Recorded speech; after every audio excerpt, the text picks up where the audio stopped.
Hello, bachcha, let's read the question first. The question says the spaceship traveling east flies directly overhead of inertial observer who is at rest on Earth's surface.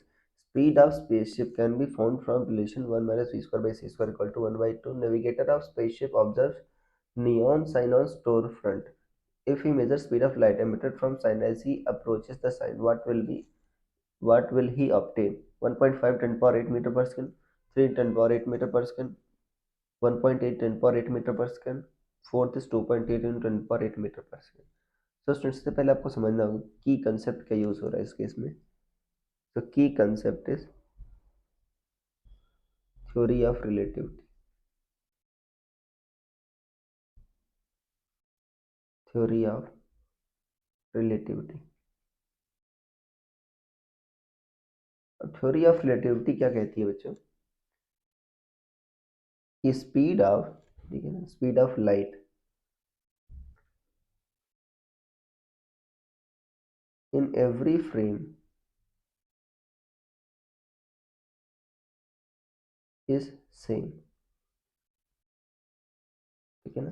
और जो उसकी value होती है बच्चों आपको पता है लगभग होती है 3 × 10⁸ मीटर पर सेकेंड।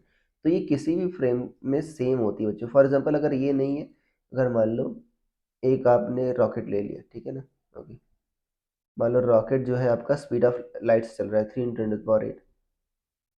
अब यहाँ पर मान लीजिए आपने एक टॉर्च लगाई है, राइट।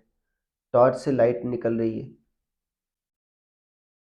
और अगर मान लो जो टॉर्च की लाइट, ठीक है ना, टॉर्च की लाइट भी बच्चे लाइट की स्पीड चलेगी 3 × 10⁸ मीटर पर सेकेंड।